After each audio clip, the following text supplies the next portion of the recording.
One cold, rainy night, the night everything began. Rain drummed relentlessly against the streets of Seoul as two of Korea's most powerful businessmen sat across from each other, beneath the warm glow of a modest Korean barbecue stall. On one side, President Ji-won of Ji-won Inc. On the other side, President Sik-dong of Bongsan Inc. To anyone passing by, they looked like nothing more than to old acquaintances sharing dinner. But beneath the sizzling meat and clinking soju glasses, a conversation was about to begin. One that would change everything. That doesn't sound like the joint I know. Ji-won grumbled as he casually picked up a slice of grilled steak with his chopsticks. How can business be bad? That restaurant sits right in the heart of Gangnam. It's practically a gold mine. But across the table, Sik-dong simply shook his head. According to him, the restaurant had already lived through its best years. Hearing that only made Ji-won's expression harden. He looked Sik-dong straight in the eye. Have you already forgotten what happened 10 years ago? Our fathers turned that entire plaza into a battlefield, all because they wanted that very restaurant. But Sik-dong wasn't interested in digging up the past. That was a long time ago. Why bring it up now? He shot back. Hearing that, Ji-won flipped the steak over the grill, before reminding him that common courtesy wasn't just about manners. It was about honoring the legacy of those who had cleared the path before them. The words hit Sik-dong harder than he expected. With a soft clack, he set his glass back on the table, then quietly poured himself another drink. He had no comeback. Deep down, he knew Ji-won was right. Remembering everything their fathers had gone through, shame was all he could feel. Before Sik-dong could say another word, Ji-won didn't hold back. He went straight for the real problem. It's that useless son of yours running the place. That boy is the reason everything's falling apart. Silence. Even knowing Ji-won was right, Sik-dong still couldn't stop himself from making excuses for his son. Business is business, Ji-won said. Let your boy handle the money, handle the paperwork, whatever goes on behind the scenes. But the real work, leave that to someone who's actually capable. He leaned forward before adding, you know how it goes with big corporations. The first generation builds the fortune, the second generation enjoys it, and the third generation ends up destroying everything. But Sik-dong refused to give in. Maybe my son belongs to that cursed generation, but he's the only son I've got. Somehow I've got to make a man out of him. The room fell silent. Neither man spoke. Only the faint crackle of the grill and the soft tapping of rain filled the space between them. Just when the conversation seemed to have reached a dead end, Sik-dong finally brought up what had really been on his mind all along. He had a favor to ask. Taking another bite, he asked Ji-won to send one of his most trusted men, Gizio, just for a while to help straighten out his restaurant. The request made Ji-won burst into laughter. Our Gizio, that guy could take over all of Cheongdam and still have energy left. Exactly. Sik-dong cut him off. That's exactly why I need his help. Ji-won leaned in even closer. You know the very first thing Gizio did when he started managing our shops? He got rid of all the dead weight. The moment he sets foot in your restaurant, your precious son will be the first name on his list. Sik-dong quietly listened, taking another sip as he absorbed every single word. After a brief silence, he gently set his glass back on the table. You think I didn't know that before asking you for this favor? He said, reaching for his chopsticks. My old man doesn't have much time left. I just want him to see his grandson become someone he can be proud of. That'll be the best gift I ever give him before he leaves this world. Hey, enough. That's the soju talking now. Now quit yapping and stuff your face with this pork rind. It's my treat, Ji-won said. Soon, the barbecue night finally came to an end. The two old friends stepped out into the cold rain and walked toward their separate cars. Even then, Sik-dong still wasn't ready to give up. He grabbed Ji-won's arm one last time, pleading with him to accept the favor. But Ji-won simply brushed him off, treating it as nothing more than the ramblings of a drunken old friend. The moment he climbed into his car, he let out a quiet scoff. That old bastard. His acting's gotten a whole lot better with age. Ironically, inside the other car, Sik-dong was saying almost the exact opposite thing. Why is that stubborn bastard so damn difficult? With that, the two old friends drove off in opposite directions, completely unaware that this rainy night had just set everything in motion. By the time morning came, Ji-won was already back in his office. A cigarette rested between his fingers as he stared quietly through the window. Sitting across from him was the very man Sik-dong had asked for, Gizio. Honestly, I thought the old man was joking at first, Ji-won said, breaking down everything that had happened the night before. But he called me again first thing this morning, nagging me about it. He even offered us a share of the restaurant once it gets back on its feet. So, go over there and give it a try. Just to be sure, Gizio looked at Ji-won. Boss, you really want me to go to Cheongdam? Why not? Ji-won replied without hesitation. We can't keep spilling blood the way we used to anymore. If we're going to survive, we've got to learn when to help each other. Gizio nodded quietly. If you're leaving this job to me. Before he could finish, Ji-Won cut him off. I know.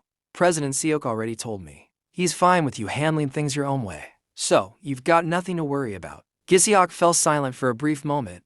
Then he slowly rose from his seat. Understood, sir. In that case, I'll report they're starting this evening. Without another word, he turned and headed for the door. Gizio, Ji-Won's voice stopped him in his tracks. I know you'll do just fine on your own, but keep one thing in mind. This is business. Don't let personal feelings get in the way. Soon afterward, evening arrived. Gizio finally pulled up to the restaurant he'd been assigned to oversee. The moment he stepped out of the car, he couldn't stop muttering under his breath. As he walked toward the massive building, his eyes drifted to the restaurant signboard. Look what they've named this place, he grumbled. Seeing a staff member bow to greet him, Gizio let out a quiet scoff. Are we back in the 80s or something? That sign's the first thing that'll have to go, he muttered. Without breaking his stride, Gizio walked straight inside. The door quietly closed behind him, while the staff hurried off to park his car. And honestly, who names a restaurant the boss? Inside, Gizio sat calmly before a table filled with dishes. One after another, he sampled every meal the restaurant had to offer, until the very last order was finally served. Just then, the restaurant doors swung open. A young man strolled in with a group of executives trailing behind him. Both hands buried deep in his pockets, he swaggered through the restaurant like he owned the place. The moment the staff spotted him, they immediately bowed in respect. Hey, he barked. Don't you know how busy I am at this hour? Why the hell did you call me here? This loudmouth was Gi-Jun, President Seok-dong's only son, and the owner of the boss. The guest the president mentioned is here, sir, one of his assistants said calmly. Jun barely paid attention at first, but the moment the assistant clarified, a smug grin spread across his face. So they actually sent someone. Without another word, he headed straight inside. Both hands still buried in his pockets, he swaggered toward Gizio's table with that same cocky bounce. Let's see who we've got here. As he walked past a waiter, he casually nudged him with his elbow. Go get the chef, he ordered. Reaching Gizio's table, Jun casually pulled out a chair and made himself comfortable. The chef here is the best. Sure, the food looks fancy, but honestly there's nothing special about the taste. Don't you think? Silence. Gizio didn't answer. He simply sat there, staring at Jun with an icy, unreadable gaze. Just then, the chef arrived at their table. Jun immediately waved him over. Go on, say hello to this gentleman. He smirked, never taking his eyes off Gizio.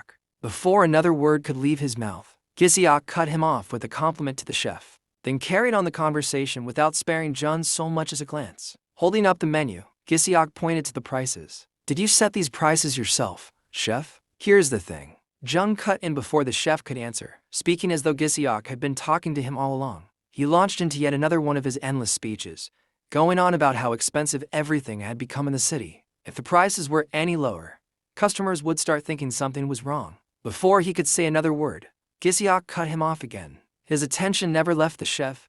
He simply carried on with the conversation. Jun's expression immediately hardened. Being ignored again was starting to get on his nerves. Gizio, however, didn't pay him the slightest bit of attention. He simply continued speaking to the chef. I wonder if everyone else would appreciate the value of food like this the same way I do. It would be a shame to cheapen such fine cuisine by underpricing it. Personally, I think raising the prices would only make it stand out even more. With that, he handed the menu back to the chef, leaving him to come up with a more fitting price range. One more thing. Gizio suddenly turned and walked straight toward one of Chun's assistants. You're the manager, Mr. Kim Youngman, right? The manager gave a confused nod. Do you have an injury on your leg or something? What do you mean?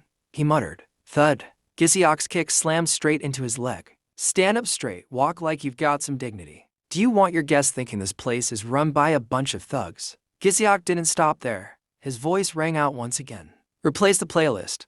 I'll send a new one later. And from now on, keep the music at half volume. One order after another. Reduce the number of tables in the center by half. Customers need more personal space. Keep that in mind when you rearrange the tables. The manager only grumbled in pain, as if he still hadn't gotten the message. Smack! A thunderous slap cracked across his face. Are you fucking deaf? Jun roared. Smack! Another slap landed. Rearrange the damn tables. The entire staff rose. No one dared to move. The only thing echoing through the restaurant was Chun's furious voice, and the sound of his palm crashing across the manager's face with every word. Finally, Jun drove a kick straight into the manager, sending him crashing to the floor. Hey, Shut that damn music off. His furious voice echoed across the restaurant. Ha!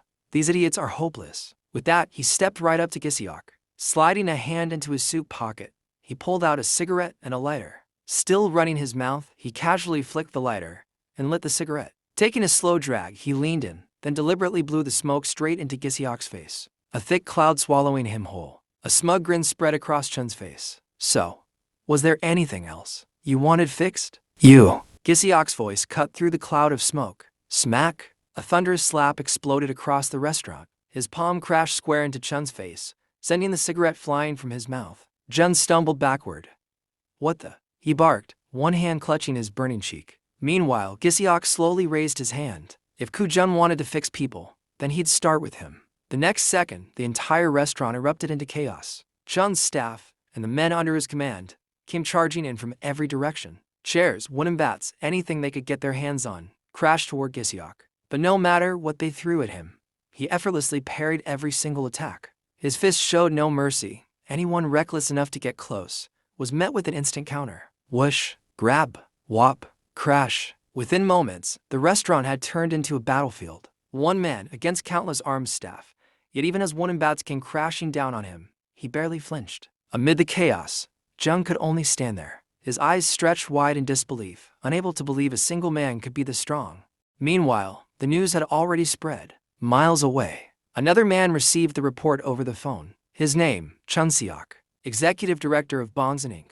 The moment he heard what had happened, he wasted no time. He rushed straight for the restaurant. The moment he reached the restaurant, he found the glass doors locked from the inside. Standing guard at the entrance was Gizio's assistant, Gi-Jun. One look at his expression made one thing painfully clear. He wasn't letting anyone in, not even the president of Korea. Hey, open up! Chun Seok roared, pounding the glass doors with all his strength. But it was like shouting at a brick wall. Without another word, Chun Seok turned, spotted a fire extinguisher lying nearby, and picked it up. Move! Out of my way, bastard! With zero hesitation, he hurled it straight at the glass doors. Crash! The impact shattered the entrance into countless pieces. Glass rained across the floor, clearing a path for him to step inside. Why do you always make me do this? Next time, just open the damn door. The entire restaurant fell silent.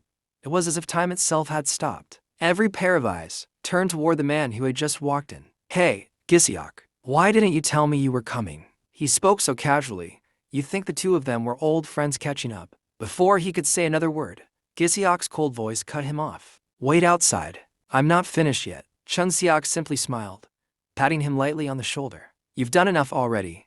I'm sure the boys have learned their lesson. Hey, Gi-Chun-sik. Gizio's furious voice thundered through the restaurant. Calm down, Gizio. At least save me some face in front of the boys. Chun-sik pleaded, but Gizio wasn't having any of it. Why don't you save it yourself? He fired back, looking down on the executive with nothing but contempt. Choosing his next words carefully, Chun Seo finally spoke. Calm down. Your brother, Gi-Jun. He'll be here soon. That caught Gizio off guard. Seeing the surprise on his face, Chun Seok continued. Your brother's the liquor supplier for this restaurant. Since you're already here, why don't the three of us sit down and have some tea? He suggested, but Gizio wasn't here for tea. Before he could say another word, Gizio cut him off. I'll begin implementing the changes I suggested, starting tomorrow. His voice was cold, unwavering. This restaurant will be overhauled within a week. For the following 3 weeks, every member of the staff will undergo training in hygiene and serving etiquette. The training will be held at our Hanamdong branch. He swept his gaze across the room. So starting next week, every one of you will be reporting there. His next words left no room for debate. Shut this restaurant down. For 1 month. What? Are you kidding me? Jun exploded. Do you even know how much the rent cost here? He shouted at the top of his lungs, turning toward Chun Seok, demanding that he do something. Chun Seok. Gizio's cold voice cut through the noise. The entire room froze. As far as my brother is concerned, I was never here. Those were Gizio's final instructions, and with that, he walked away. Moments later, outside the restaurant, a man quietly carried on with his work. One by one, he stacked the crates of liquor onto a trolley. Once everything was loaded, he calmly pushed it toward the restaurant. A slight limp followed every step he took. A short distance away, a car sat quietly by the roadside. Inside, Gizio and Gi-Jun watched in silence. Their eyes never left the supplier, as he quietly went about his work. Gi-Jun finally broke the silence. So, Chun Seok wasn't just trying to stop the fight after all. Believing Gi-Jun would only become a burden to his brother, he offered to take over the restaurant himself. But Gizio shook his head. I can't let you handle a place like this. Gi-Jun was about to press the matter. Gi-Jun. Gizio's cold voice stopped him in his tracks. Silence settled inside the car once again. After a brief pause, he finally spoke. Just drive. Meanwhile, back at the restaurant, Gi-Jun finally wheeled the trolley inside. The place was still a mess. Staff members were busy cleaning up the aftermath of the earlier chaos. Suddenly, a broom came flying straight at him. Thwack! Hey, idiot! The staff member who threw it barked. His tone made one thing clear. He was itching for trouble. Are you blind? Can't you see we're cleaning here? He snapped, stepping right into Gi-Jun's face. Then came the command. Pick it up. Without a single complaint, Gi-Jun quietly crouched down, picked up the broom, and calmly handed it back to the thug. But the staff still wasn't done. Turning to the others, he pointed at the cap hiding Gi-Jun's eyes. A mocking grin spread across his face. You really think we wouldn't notice that? He sneered. Then, whack! His arm swung without warning, knocking the cap clean off Gi-Jun's head. The insults kept coming, as he cursed at him without restraint. What's your fucking problem? Why are you staring at us like that? Yet Gi-Jun never reacted. He simply stood there, his cold, crimson eyes locked onto them. Without warning, the staff member started knocking the crates off the trolley. Crash! Bottle after bottle smashed across the floor. Liquor spilled everywhere. Just then, Chun Seok's voice thundered through the restaurant. What the hell do you think you're doing? But the staff ignored him. Screw this, he roared, kicking the shattered bottles across the floor. As if Chun Seok hadn't said a word. Just hire another supplier. He added, clean it up. Chun Seok's cold voice cut through the room. The restaurant fell silent. The staff rose. Sir, were you talking to me? He asked in disbelief. Yeah. Clean it up. Come on, sir. The boys are watching. Chun Seok's icy gaze settled on him. Then clean this mess. Unless you want them to watch me beat your ass instead. Meanwhile, inside an executive office, Jun sat with an ice pack pressed against his swollen face. That bastard, he growled through gritted teeth. The humiliation he suffered earlier kept replaying inside his head. But what unsettled him even more was Gizio's overwhelming strength. One man taking down more than 10 people without breaking a sweat. How dare that thug lay a hand on me? He muttered, his blood still boiling with rage. Later that evening, Gi-Jun finally wrapped up for the day. After securing the back of the pickup, he climbed into the driver's seat. The engine rumbled to life. He shifted into reverse, ready to head home. But just as the truck began to move, his phone rang. He glanced at the screen. The caller was none other than Gizio. Hello, Gizio.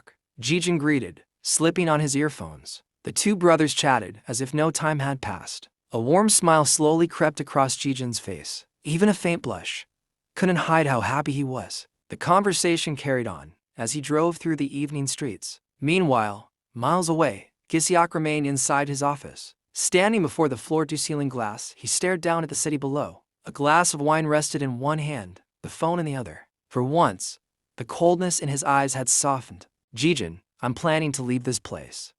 Come on, that was ages ago. Gizio laughed. Just give me a few more months, Gi-Jun. I still have one last job to finish. I found this neat little spot. Between my salary, my severance pay, and my savings, I should be able to set up a pretty decent bar. The conversation stretched on. It had been far too long since the two brothers last spoke, so Gizio laid out everything. His plans, his dreams, the life he wanted after walking away from it all. Eventually, the call came to an end. Silence settled over the office. Late that night, Gizio was the only one left in the office. Without saying a word, he reached for a bowl, then grabbed a bag of cat food. The quiet sound of kibble filled the room as he poured it into the bowl. A moment later, he carried it outside, making his way toward the parking lot. Waiting quietly in the corner was a stray cat. Gizio gently placed the bowl before the cat. His eyes lingered on it with quiet concern. Who's going to feed you now? He murmured. Should I find someone to take over? The cat, of course, never answered. Yet Gizio kept talking, as if he were speaking to an old friend. Just then, the lights across the building suddenly went out. Darkness swallowed the entire parking lot. But Gizio never moved. He simply stayed there watching the cat eat. I'm worried. I wonder if you'll survive on your own. Just then, the lights came back. Foosh. In that split second, a figure had already appeared behind Gizio. His face concealed beneath a mask, knife clenched tightly in his hand. Without a moment's hesitation, the blade tore through the air. But at the very last second, Gizio reacted. Grab. His hand clamped around the blade. Blood instantly trickled down his palm, as the razor-sharp edge bit into his skin. Yet his grip never loosened. What's the meaning of this? His voice was cold. So cold, the assassin froze for a split second. With terrifying speed, Gizio seized the assassin's fingers. Crack! A bone-chilling snap echoed through the parking lot. The assassin screamed, his grip on the knife shattered instantly. Before he could even recover, Gizio's kick slammed straight into his body, launching him several meters away. Seriously, who the fuck sent you? Gizio barked. Was it Gi-Jun? No answer came. Instead, the assassin charged again, determined to finish the job. But the moment he stepped into range, pow! Gizio's fist crashed square into his face. The impact ripped the mask clean off. But Gizio wasn't done. How much were you offered? Smack. 100 million won. Every brutal blow was followed by another question. The interrogation never stopped. Finally, he hurled the assassin away. His body slammed hard against the wall. Gizio slowly walked over, grabbing him by the hair, forcing him to look up. That's when he saw it. The assassin was nothing more than a teenage boy. A kid who should have been in school. Gizio let out a quiet sigh. I've seen too many kids throw their lives away like this. None of this will save you. He spoke to the boy, not like an enemy, but like an older brother trying to save a younger one. Suddenly, the lights went out again. Darkness swallowed the parking lot once more. But Gizio never even flinched. I'll let this slide. Get out of here, kid. The boy never moved, his eyes still burned with the desire to kill. Gizio sighed. If you really want to kill me, next time, bring your entire class. For now, let's call it a day. A faint laugh escaped the boy. You really think? I didn't think of that. The moment those words left his mouth, whoosh, the lights came back, and standing behind Gizio was an entire crowd of armed teenagers. The next morning, a new day had begun. Gi-Jun stepped out of his apartment, limping toward his pickup truck. Just like every other morning, he climbed into the driver's seat, turned the ignition, and waited for the engine to come alive. While it warmed up, his eyes drifted toward his phone. 13 missed calls, all from 30 minutes ago. Without wasting another second, he called the number back. Sliding an earbud into his ear, he casually rested one hand on the steering wheel. Hello, I noticed you called me. Who's this? The voice on the other end answered. Almost instantly, the expression on Gi-Jun's face changed. That's right. He's my younger brother. That was all he said. He barely spoke for the rest of the call. And when it finally ended, the warmth had completely vanished from his face. Something was terribly wrong.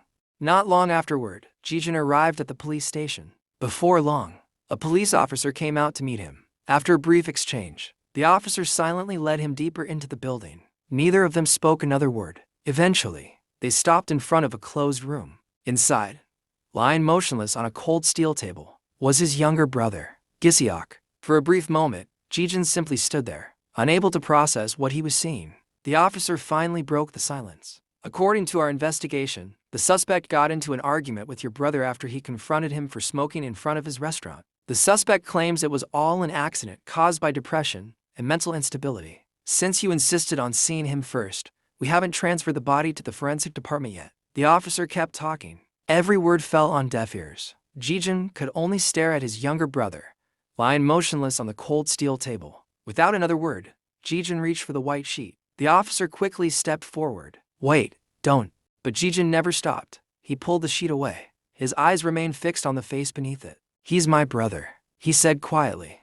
My little brother. His expression never wavered, his voice never cracked. Yet every word felt unbearably heavy. His trembling hand slowly reached for the wound on Gizio's head. The moment his fingers touched it, a vivid memory flashed through his mind. That night, a teenage attacker swung a wooden bat. Thud!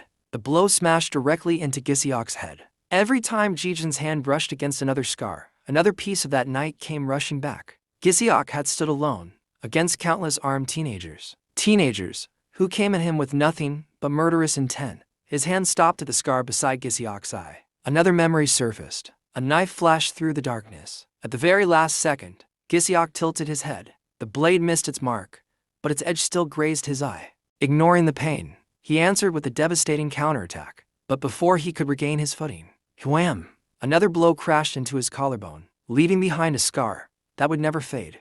Yet even then, Gizio never stopped. He kept fighting, kept pushing forward, overwhelming wave after wave of attackers without slowing down. Moments later, the ground was already littered with fallen bodies. The few still standing no longer dared to step forward. Everyone, attack him together. One of them shouted. but no one dared move. Not even him. Instead, the group turned on each other, shouting, arguing, blaming one another for losing their nerve. While chaos broke out among them, Gizio simply stood there, his guard completely lowered, watching them chicken out. The argument dragged on until Gizio finally lost his patience. "Hey, numbskulls." His cold voice instantly silenced the noise. "Just get out of here, before I stop treating you like kids." The words struck harder than any punch. None of them had the courage to charge, yet none of them wanted to admit defeat either. Flash. The lights flickered. Before Gizio could say another word, shink, a knife suddenly pierced straight through his lower abdomen. His body froze. By the time he reacted, the blade had already sunk deep into his flesh. Only then did he realize one of the fallen attackers had gotten back up. A smug grin spread across the boy's face. "You talk too much." The officer kept trying to stop Gi-Jun. "If you keep tampering with the body, it could cause problems." But Gi-Jun paid him no attention. One last time, his hand brushed across Gisio's body. He pulled the white sheet back over Gizio. "I'll prepare the funeral immediately." Turning around, he headed straight for the door. The officer frowned. "Don't you want to wait until the body comes back from the forensic department?" Gi-Jun answered without stopping. "The culprit has already confessed. There's nothing left but the funeral. After the funeral, I'll have him cremated first thing tomorrow, and his ashes interred immediately. I'll be back once I've booked the funeral parlor." With those final words, he pushed the door open and walked out. Bang! The door slammed shut behind him. Meanwhile, the previous night ended in tragedy. The teenagers could only stare at the man they had finally brought down. They argued among themselves whether Gizio was still breathing. Yet, not a single one of them dared to check. Leaning against the wall, Gizio coughed up blood. "I can't." He struggled to force the words out, but every breath stole another piece of his strength, until his voice disappeared completely. As the lights faded, so did his final moments. That night, Gizio's funeral was finally held. Rest in peace, Gizio. Family, friends, and everyone whose life he had touched gathered to bid him one final farewell. Gi-Jun stood there in silence. After a long sigh, he finally spoke. "A high school kid did all this." His expression darkened. "Don't worry, son. The day that bastard walks out of prison, I'll grind him into dust myself." He turned toward Gi-Jun. "Say goodbye to Gizio for all of us. And make sure you take care of yourself too." With one gentle pat on Gi-Jun's shoulder, Gi-Jun turned and walked away. Hebium, Gizio's personal bodyguard, quietly followed behind him.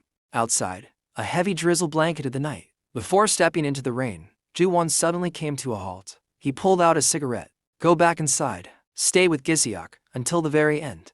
Spark! The lighter came alive. He brought the cigarette to his lips. After taking one slow drag, a voice called out from behind. "Gi-Jun." He turned toward the entrance. Standing there was President Sik-dong. "I rushed over the moment I heard the news." Beside him stood his son, Gi-Jun. Ji-won's eyes narrowed. "Why did you bring the kid?" Gi-Jun answered without hesitation. "I knew Gizio when he was alive. I came to pay my respects." His eyes shifted toward Hebium. "Isn't that right, Hebium?" For a brief moment, silence filled the air. It was Sik-dong who finally broke it. "I'm starving. Let's head inside." Ji-won's expression didn't change. "You think I'm in the mood to eat?" The two exchanged a few heated words, mostly over the funeral meal. In the end, Ji-won reluctantly gave in. Together, the three of them disappeared inside. Hebium remained at the entrance, standing guard. Just when it seemed everyone was gone, a voice suddenly echoed behind him. "Hey." Hebium turned. Gi-Jun had come back. Slowly, he walked straight toward him. "Why were you glaring at me like that?" Hebium didn't answer, not a single word. Gi-Jun leaned in even closer. "Are you suspecting me, bastard? You think I did it? And if I did, what you're gonna do about it?" As if the insults weren't enough, he casually patted Hebium on the shoulder. "Relax, I'm just messing with you." A laugh escaped his mouth. As he walked away, his mocking voice echoed through the hallway. "Ha ha ha. These thugs, they really think they're living in some Godfather movie." Back inside, Sik-dong quietly paid his respects to the late Gizio. Only then did he walk over to Gi-Jun, offering a few words of consolation. Meanwhile, at the condolence table, Chun-seok quietly placed his condolences. "Hey," a voice called out from behind. He turned. "Gi-Jun, what are you doing here?" Chun-seok answered calmly. "I'm close with Gizio's brother." "Hey, Gizio had a brother? Is he some kind of thug too?" Chun-seok shook his head. "No, he's the liquor supplier." Gi-Jun paused. "Wait, you mean that guy with the limp?" Afterward, Ji-won and Sik-dong sat across from each other. A funeral meal neither of them had the appetite for. The room was heavy with grief. Ji-won barely touched the food, all he did was drink. Trying to break the silence, Sik-dong said the one thing he never should have. The good ones always go first in this line of work. Bang! Ji-won slammed his glass onto the table. What did you just say? Sik-dong immediately poured him another glass of soju, trying to ease the tension. I'm just saying, Gizio was one of the real ones. But just then, Gi-Jun came bouncing in, a bowl of food in his hand. Man, I'm starving. Like it was just another ordinary day, he casually walked over to the table, drawing everyone's attention. Yeah, I only met Gizio yesterday. Leaning over the table, he interrupted a conversation between two grown men, and started rambling, like he actually belonged there. I'm sad he's dead. I thought he was finally gonna take over Cheongdam. What are the odds that this happened on the very day he arrived? He shrugged. It was only one day. But I sure learned a lot from him. None of the adults paid any attention to Gi-Jun's constant yapping. Not until he mentioned Gi-Jun. Hey, Pops, I heard Gizio's brother used to be one of our guys. Only then did Ji-won respond. He was the best of the best. He may look broken now, but back in the day, when this business was crawling with real fighters, your grandfather turned the tables with that man over there. He's the reason you're stuffing your face with food today. Aren't you praising him a little too much? Gi-Jun just wouldn't stop, calling Gi-Jun nothing more than a thug, even mocking the life he lived now. Splash. Sauce splashed across his face. His father had finally had enough. You little bastard. Stop yapping while grown men are talking. The staff rushed in, pulling Sik-dong away before things got even worse. Sik-dong turned to leave.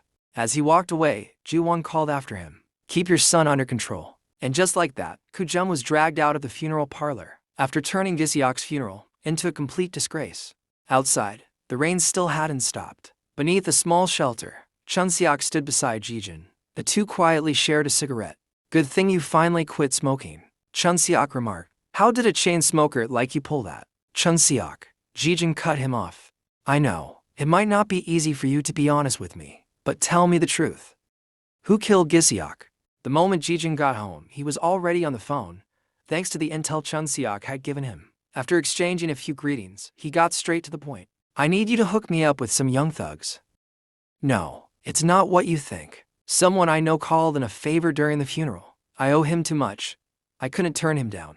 I need boys. The younger, the better. The man on the other end hesitated. Look, anyone I can hook you up with won't be up to your standards. Gi-Jun didn't mind. Amateurs, exactly what he wanted. All right, I'll send you their contact information. The call ended. Meanwhile, Gi-Jun stopped outside a room. For a brief moment, his eyes rested on Gizio's suit, still hanging where he had left it. That single glance was enough. His resolve hardened. He would hunt down every single person involved in his brother's murder. In the night streets, outside a daily job center, an elderly thug was arguing with two members of the group that murdered Gizio. Didn't I warn you to stay away from here? The old thug snapped. I only came for the rest of my payment. One of the boys fired back. Didn't we already pay you in advance? Now get lost. The old thug barked, but the boy stood his ground. After paying our rent, we had nothing left. The old thug scoffed. That's your business. You'll get your money this month. Now quit wasting my time and get lost. Suddenly, the boy snapped, cursing right back at the old thug. The man froze. What did you just say? Say that again, if you've got a death wish. The boy didn't answer, he only gritted his teeth, burning with anger. Now, fuck off already, kid. The old thug roared. Before things could get worse, the other boy dragged his friend away. We'll settle everything this month. Until then, just stay low. The old thug warned, but even from a distance, the boy fired back. You better do it, or I'll take this video straight to the police. Parked not too far away, a car remained still. Behind the tinted glass, Gi-Jun had been watching all along, listening to every word they said. The teenagers continued down the street, watching the recording on their phone, laughing, bragging, completely unaware. Someone was already on their trail. Doesn't this look like a real movie? One of them laughed. Who would have thought that bastard would stab him from behind right then? Idiot. Only a coward stabs someone in the back. The loudmouth scoffed, proudly claiming he was the only one with the guts to land the first hit on Gizio, while everyone else froze. It only took one stab, dude. Fwhip, fwhip. He even acted it out, still showing off. Damn, I wish I was the one who went to jail. The two kept watching the video, completely unaware. Someone was closing in behind them. Then, how much did they pay you? A calm voice echoed from behind. Slowly turning around, it was Gi-Jun. Who are you? A cup? Gi-Jun ignored the question. His eyes never left the phone. Let me see it. Run, one of the boys shouted, grabbing his friend. But the loudmouth shoved him aside.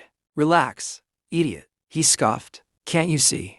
The old man's limping. So, what if he's a cop? What's he gonna do?